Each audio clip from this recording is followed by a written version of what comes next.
지역의 이슈를 속 시원히 풀어보는 헬로 이슈 토크입니다. 인천 붉은 수돗물 사태가 진정세에 접어들었습니다. 환경부는 인천의 수돗물 수질이 사고 이전 수준을 회복했다고 밝혔는데요. 인천시는 이번 주부터 주민 피해 보상에 대한 본격적인 협의에 들어갑니다. 하지만 주민들의 분노는 쉽게 가라앉지 않고 있습니다. 주민들은 박남춘 인천시장과 사고 당시 인천 상수도사업본부장을 직무유기 혐의로 고발했는데요. 인천 수돗물 사태, 앞으로 피해 보상 계획과 법적 처리 문제 짚어봅니다. 함께 이야기 나눌 분들 모셨습니다. 이양구 전 인천시의원과 김종호 변호사, 그리고 서구 수돗물 정상화 민관대책협의회 김선자 주민대표 공동위원장 자리했습니다. 안녕하십니까? 네, 반갑습니다. 네, 반갑습니다. 네, 환경부는 이제 지난주 수돗물 수질이 사고 이전 수준을 회복했다고 밝혔습니다. 김선자 위원장님, 이제 피해 지역 주민이기도 하신데 현재 수돗물 수질 상태 어떻습니까? 2월 28일 오후에 환경부 수돗물 안심 지원단의 내주부터 지역별 수돗물 정상화 판단이란 보도 자료를 받았습니다. 네네. 그래서 지금 주민들이 하고 있는 방진 마스크 수질 테스트를 해보았죠. 네. 저희 집 수돗물은 그래도 다행히 이물질도 묻어나지 않고 깨끗했습니다. 네네. 그러나 다른 집의 모니터를 한 결과 나아지기는 했지만 여전히 연한 붉은색을 띠는 필터, 묻어나오는 이물질들, 네네. 또 온라인 카페에 올라오는 수돗물의 상태를 찍은 사진과 글들을 보면 네네. 아직 정상화되었다고 보기는 상당히 어렵습니다. 어렵다. 네.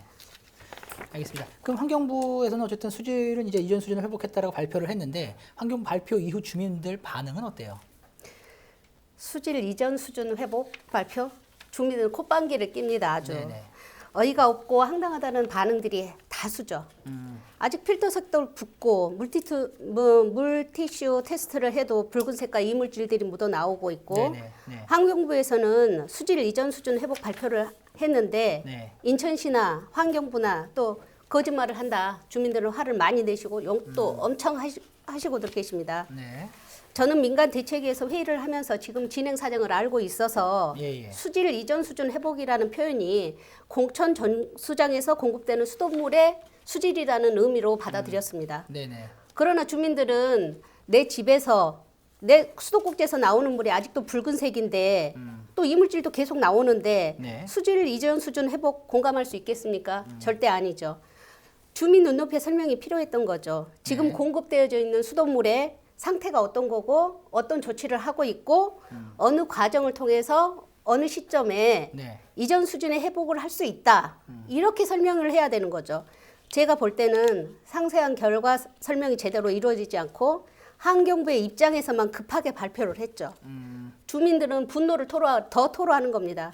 아직도 현장 분위기를 제대로 읽지 못하고 있는 것 같아 참 답답합니다. 아직 그 발표 결과 다 납득하기는 쉽지 않다. 주민분들의 분위기는 그렇다는 말씀 주신 거죠? 네. 알겠습니다. 5월 30일 첫 민원이 발생한 이후 이제 한 달이 지났습니다. 이한구 전 의원께서는 이번 사태 행정기관의 대응에 대해서 어떻게 보고 계세요? 예, 5월 30일부터 벌써 한 달이 지났고요. 아직도 네. 수습되고 있지 않은데 이번 사태의 근본 원인은 이 문제의 원인을 초기에 정확하게 시민들에게 알리고 이 부분을 수습하기 위한 과정에 대해서 하나도 숨김없이 네. 사실은 공개하면서 진행했어야 하는데 네. 시가 지금 여러 차례 5일 만에 개선된다든지 네. 또 지금도 그렇잖아요. 29일 경이면은 다 해결된다 그랬지만 이제 배수지까지 이제 이토 이런 작업들이 네네. 끝난 거고 실제 관말 우리 주민들까지는 아직도 해결이 안 된 상태지 않습니까? 자꾸 성급하게 해결되지 않은 이런 문제들을 미리 많은 그 노력을 통해서 해결된 것처럼 이제 이렇게 보이다 보니까 지금 주민 불신들이 더 가중돼 온 것 같습니다. 투명하지 못한 거 그리고 근본 원인에 대해서 그리고 처음부터 다 알렸다고 하면은 이렇게까지 그 주민들이 많은 피해를 보고 또 많은 이 주민들이 또 우왕좌왕하게 만드는 일은 없었을 거라고 생각합니다. 이제 김선재 위원님, 그러면은 주민 입장에서 가장 큰 분노를 불러왔던 부분은 어떤 부분인가요? 처음 민원 신고를 했을 때 민원 응대가 네. 도마 위에 있습니다. 민원 응대. 네. 네. 붉은 수돗물이 계속 나오는데 공고문을 통한 주민 공지를 요청을 했어요. 민원인들이. 네. 그런데 민원이 확대될 거다 이러면서 묵살이 됐어요. 아, 네.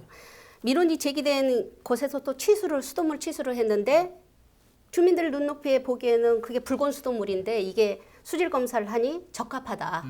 이렇게 또 판정을 한 거죠. 네. 그러니까 붉은 수돗물 주민들은 먹어라. 이렇게 결과가 나온 거예요. 이 상황에 붉은 수돗물은 점점 심해졌고 피해 지역은 더 늘어났죠. 네네. 그러니까 지역 커뮤니티 공간에서 피해 사실들이 공유되면서 주민들은 심각성을 인식하게 되는데 관에서는 상수도 사업본부나 인천시에서는 그때까지도 안일한 행정만 계속하고 있었던 네. 거죠. 그래서 주민들이 인천시가 사태를 인지하고 수습할 의지도 없고 행정력도 없다. 그러니까 주민들이 나서자. 그리고 수돗물 사태 집회로 이제 의견 네네. 분출을 한 겁니다. 네, 알겠습니다.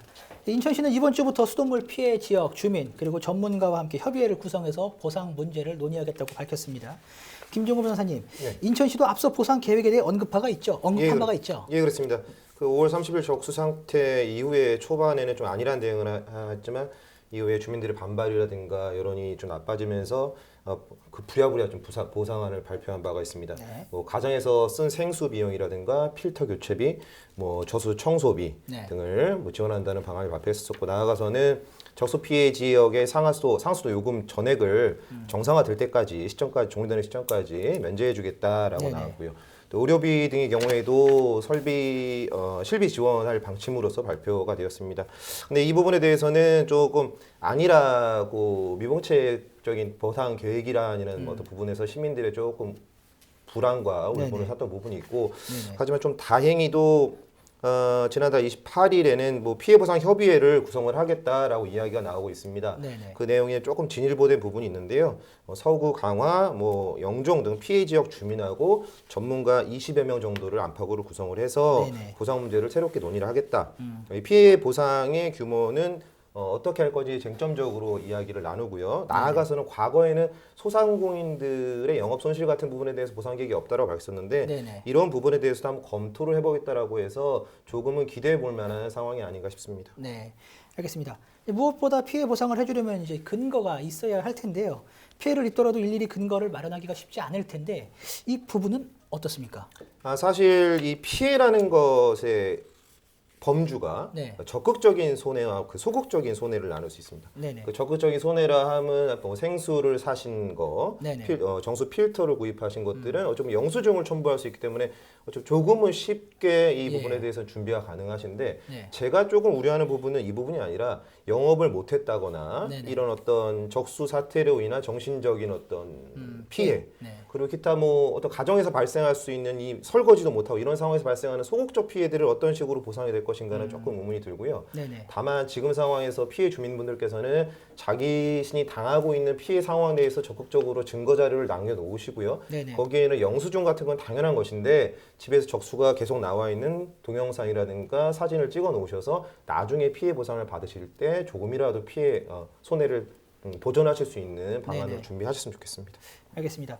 이제 그 보상 기준에 대해서 이제 본격적으로 논의가 시작이 될 텐데 앞서 발표한 보상안과 크게 달라지는 게 있을 것으로 보세요? 핵심 쟁점이 되는 부분은 어떤 지금 부분일까? 핵심 쟁점이 되는 부분은 이미 사태 초반에도 적극적 손해에 대해서는 피해 보상을 해주겠다라는 입장 발표는 뭐 고수를 했습니다. 그게 네. 바로 필터라든가 예, 예. 생수 비용이라든가요. 네네. 그리고 계속적으로 발생하는 상수도 요금 같은 것들을 얘기하는 건데, 네네. 근데 그건 너무 당연한 것이고요. 네. 국가와 시가 당연히 시민들을 위해서 해줘야 되는 것인데, 제가 문제로서 이게 앞으로 쟁점이 될 것이라고 판단하는 부분은 소극적 손해입니다. 네. 아까 말씀드렸지만 소상공인들이 사실 이 적수 사태 이후에 매출이 급감한 것으로 좀 알고 있거든요. 예, 제가 예. 서구 쪽을 방문해 보고 실질적으로 체험을 해본 봐도 그렇습니다. 네네. 이게 그렇다면 그런 손해에 대해서 어느 정도 수준으로 국가가 시가 보상을 해줄 것인지에 대한 논의가 아마 피해 보상 협의회에서 쟁점이 되지 않을까 싶습니다. 알겠습니다. 그러면 이현구 전 의원께서는 보상 부분에서 핵심 쟁점 어떤 부분이라고 보세요? 예, 앞서서 우리 김 변호사님 말씀하셨듯이 이제 개량할 수 있는 그리고 네. 시가 정한 그런 그 보상의 여러 가지 분야들이 있지 않습니까? 네네. 그런 부분에서도 사실 필터 교환이나 이런 문제들은 그 정수기를 사용하는 그런 제품에 그런 거. 따라서 네네. 가격이 천차만별일 거고요. 네네. 이런 부분들을 다 어떻게 할 것인지, 그다음에 소극적 보상인 이 영업 보상에서 전년도 그 개월에 네네. 따른 뭐 이런 추이들을 봐가면서 이제 뭐 비교해서 한다든지, 문제는 그게 보상의 현재 법적 근거들이 없다는 거죠. 그렇다면 결국은 이제 손해배상 청구라든지 소송이나 이런 걸 통해서 하는 것이 불가피한데, 정부나 시가 과연 이러한 것들을 피해를 끼친 그런 책임 있는 어떤 기관으로서 미리부터 좀 적극적으로 이 주민들이 피해도 있고 또 소송까지 또 수개월 또 뭐 몇 년을 네. 임해야 되는 것이 아닌 그런 부분으로 좀 적극적 행정을 좀 이끌어내는 것이 지금 필요한 것이 아닌가 생각이 들고요. 끝으로 바로 이런 어떤 영업 보상이나 이런 거 말고도 70만에 가까운 시민들이 그 행정의 실수 또 이 초기 수습할 수 있는 것들을 제대로 수습하지 못함으로 인해서 지금 뭐 한 달 이상 거의 네. 뭐 2달 가까이 갈지 이런 피해를 끼친 거에 대한 이런 것들에 대해서는 누가 책임질 것인가 도대체 보상을 떠나서라도요 이런 부분들이 앞으로도 계속 그 논란이 될 것으로 판단됩니다. 알겠습니다. 한때 특별 재난 지역으로 선포하라는 말까지 나오기도 했었습니다. 대신 행안부에서는 재난 특별 교부세 15억 원을 지원한 것으로 알고 있는데요. 이 부분은 어떻게 해석을 해야 할까요? 이영구 전 의원님, 이거 특별 재난 지역으로 지정됐다라고 봐야 될까요? 어떻게 봐야 되죠? 아니죠. 제가 그 이번 사태에서 가장 아쉽고 안타까운 부분이 바로 특별재난지역으로 선포가 되지 않더라도요. 네. 재난 및 안전에 관한 기본법에 의해서 사실은 이 부분은 사회재난입니다. 네. 그 재난의 정의인 그 제 3조에 보면은 바로 그 금융이나 의료, 수도, 에너지, 통신, 교통 이것이 마비될 경우에 사회 재난으로 한다 이렇게 돼 있어요. 네네. 그러면 행정안전부 장관이 이것을 사회 재난으로 선포하고 그러면 중앙에 재난대책본부가 생기고 우리 지역에도 대책본부가 생기고 그럼 처음부터 중앙과 우리 지역의 원인 조사와 또 이 위기 대응과 또 하나는 이것을 수급하는 각종 대책 그리고 이것이 재발 방지되지 않도록 하는 이러한 것과 보상까지 광범위하게 이런 법의 틀에서 사실은 이런 주민들의 피해들을 구제하고 최소화할 수 있는 이 법적 매뉴얼이 있음에도 불구하고 이거 적용을 왜 안 했는지 저는 지금도 이해가 안 갑니다. 알겠습니다. 예, 이제 무엇보다 식당 등 이제 피해 소상공인들의 이제 하소연이 큽니다. 이제 피해를 봤는데 현재까지는 이제 직접적인 그 보상 계획은 없는 것으로 지금 확인되고 있는데요. 김종호 변호사님, 피해 상인들에 대한 보상 해법 있을까요? 어떻게 보세요?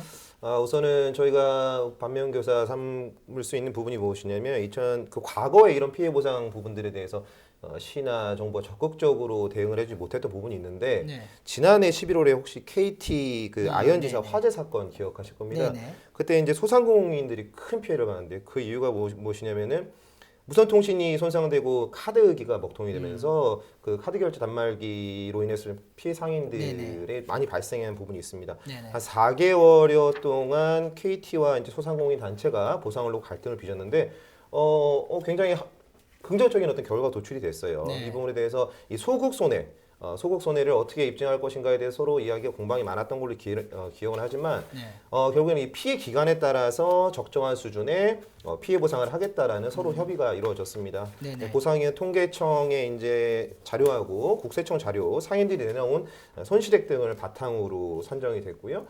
굉장히 저는 긍정적인 방향의 보상 합의였다고 보고 네네. 이런 어떤 과거의 전례들을 인천시나 정부가 적극적으로 검토해서 이번 적수 사태에 있어서의 피해 소상공인들과의 협의도 하나의 과거의 좋은 자료로서 잡으면 어쩔까 싶습니다. 네, 알겠습니다.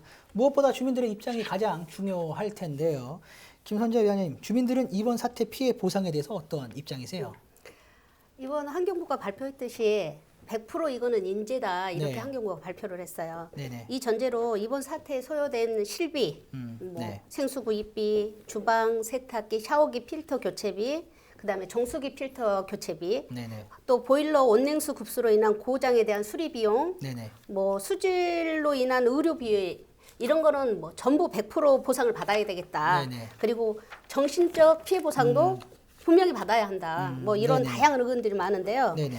민간 대책위에서는 이번 사태 피해 보상은 지역이 워낙 높고 네네. 피해 정도가 방대하니까 전문가들의 객관적인 피해 산정과 피해 보상이 이루어져야 한다. 주민들이 납득할 수 있을 거라는 판단으로 주민들이 참여를 요청을 했어요. 네네. 그래서 행정적인 편의를 고려해서 이번 사태의 피해적인 서구, 영종, 강화를 한 군데로 묶어서 네네. 지원 대책 피해 보상 협의회 구성에 서구에서도 찬성을 했습니다. 네. 협의회 안을 바탕으로 해서 각 지역 대책위에서 논의하고 또 공청회를 거쳐서 객관성을 담보로 해서 피해 보상이 이루어져야 할 것입니다. 네. 알겠습니다. 그 현재 이제 주민들은 인천시장과 사고 당시 상수도 사업본부장을 직무유기 혐의로 고발한 것으로도 알고 있는데요. 김선재 의원님, 고발 배경을 좀 여쭤도 될까요? 네, 저희 주민 대책에서는 수돗물 정상화가 최우선이기 때문에 네. 아직 상수사업본부장하고 인천시장을 고발하지는 않았습니다. 네네. 그런데 그 행정력이 뒷받침돼야 수돗물 정상화가 이루어질 수 있기 때문이라고 판단을 했고요. 네네. 그런데 이제 타 단체나 개인들이 고발을 하고 있는 상황이고요. 네, 그렇죠. 예. 그래서 이제 전 상수도 사업본부장 같은 경우는 업무상 과실치상, 수도법 위반, 그다음에 직무유기로 고발된 상태고 또 네네. 6월 28일 날 박남춘 시장의 고발장이 접수된 걸로 알고 있습니다. 네네. 그런데 주민 입장에서는 이 주민들이 나서기 전에 행정기관에서 철저하게 감사하고 감시해서 원인 규명하고 책임자 처벌이 이루어져야 되고 재발 방지책이 나와야 네네. 주민들이 더 이상 집단 행동이나 거친 행동을 하지 않을 수 있죠. 네. 행정적으로 이루어져야 된다고 생각합니다. 알겠습니다. 김정호 변호사님, 그러면 두 사람에 대한 직무유기 혐의 개처벌 네. 가능할 것으로 보세요? 어떠세요? 직무유기죄라는 것이 형법 122조에서 규정해 놓고 있는 사안입니다. 네. 근데 이 부분이 뭐 명확히 말씀드리면 공무원이 정당한 이유 없이 그 직무 수행을 거부하거나 그 직무를 유기한 때에 한해서 처벌한다 뭐 이런 내용들인데요. 네네. 근데 여기서 말씀드리고 싶은 부분은 이 직무 수행을 거부하거나 이를 유기한다는 인식이 그 객관적으로 내가 이 직무에 벗어나 있다는 것을 알고 있어야 한다는 내용입니다. 다시 말해서 정당한 이유 없이 직무를 의식적으로 방임 포기해야만 이 직무유기죄가 성립할 수 있는 부분인데 사실 이 상황에서 이 적수 사태를 적극적으로 인식하고 있었느냐, 정당한 이유 없이 직무를 객관적으로 방임했느냐, 이 범위까지 수사기관에서 판단해내기가 쉽지 않을 것으로 보이고요. 뭐 철저한 수사는 필요하지만 지금 상황에서 직무유기죄로 상수도 사업본부장이라든가 인천시장을 처벌하는 건 좀 어렵지 않을까라는 게 개인적인 소견입니다. 네, 알겠습니다. 예, 시간 관계상 마지막 질문 될 것 같은데요. 행정 대응 실패, 그리고 이제 기강회의 등 이번 사태 인재로 지적이 됐습니다. 붉은 수돗물 사태, 이한구촌 의원께서 보셨을 때 재발 방지 방안이 있다면 어떤 것들이 있을까요? 예, 우선은 그 인재라고 이렇게 분명히 밝혀졌듯이 네. 그러기 위해서는 이제 각자 맡은 역할을 좀 최선을 다해야 되지만 이 상수도 본부 운영의 구조적 문제가 또 있는 게 사실입니다. 그래서 이번 기회에 이제 조직 혁신, 또 하나는 그 상수도 본부에 오랫동안 전문성을 갖고 근무해야 되는 공무직들이 뭐 다른 부서도 마찬가지죠. 2013년부터 사실은 정규직 전환하면서 일반직으로 네네. 전환하면서 지금은 이제 여러 직종들이 그 전문성과 무관하게 혼합돼 있단 말이죠. 이러다 보니까 이런 문제가 생겼을 때 바로 대응할 수 있는 이런 것들이 좀 떨어진 그런 인사적 문제가 있는 거고요. 네. 또 하나는 관로가 우리 시민들이 좀 그 아셔야 될 부분이 노후관로 때문에 생긴 문제가 아닙니다. 이 네. 부분은 분명하게 이거는 그 정상적으로 운영되던 그런 그 18년 이내 이런 관로 내에서 생긴 문제인 거죠. 네네. 이것들을 제대로 평소에 청소하지 않고 갱생하지 않고 이런 관로 관리 이런 것들이 안 돼 있다는 거고요. 사고가 생기고서 수많은 수질 검사를 했잖아요. 2만 몇천 건의 민원이 16일까지 생겼고 또 거의 1,000건에 가까운 수질 검사를 했는데 수질에 문제가 없다. 그거 안 믿잖아요. 네. 왜 그러냐면 이런 수질 검사에 대한 법적인 통합적 기준이 없는 거예요. 서울시 상수도본부 다르고 경기도 다르고 또 우리 인천시도 평소에는 180개 정도의 수질 필수 항목 필수 항목 60개에서부터 또 임의까지 해서 180개, 181개를 하고 있는데 이번에 조사한 거는 그 필수 항목 중에서 핵심인 법적 요건이 11가지만 했잖아요. 네네. 바로 이러니까 불신이 있는 거죠. 그래서 환경부가 이런 수질 관리에 대한 이런 걸 통합적으로 할 필요가 있고요. 무엇보다도 이 재난 및 그 이 안전에 관한 기본법, 네. 바로 이런 법까지 있음에도 불구하고 이런 재난 사태가 벌어졌음에도 불구하고 이 법을 무슨 이유인지 적용하지 않음으로 인해서 이거를 정부나 지자체가 체계적인 웹터들을 해서 이것을 시민과 함께 해결하지 못하고 이렇게 아직까지도 불신이 계속 지속되고 있다는 이런 문제들이 좀 종합적으로 있는 것 같습니다. 이런 부분들을 좀 전반적으로 좀 개선이 필요하고요. 끝으로는 이렇다고 해서 뭐 관로를 뭐 다 바꾸고 뭐 막 이러는 것들은 또 낭비라는 거죠. 수도법상의 총수요 관리라고 하는 물을 효과적으로 사용하고 그 효과적으로 사용하는 데 있어서 스마트 기술이라든지 또 이 물의 고도 처리라든지 이런 것들을 이제는 총수요 차원에서 종합 점검을 좀 해야 된다고 생각합니다. 오늘 말씀 감사합니다. 네, 앞으로 피해 보상과 함께 인천시가 재발 방지를 위해 어떤 대책을 마련할지 그리고 과연 주민들의 요구를 얼마나 반영할지 관심 있게 지켜봐야겠습니다. 헬로 이슈토크 오늘 준비한 시간은 여기까지입니다. 시청해주신 여러분 고맙습니다.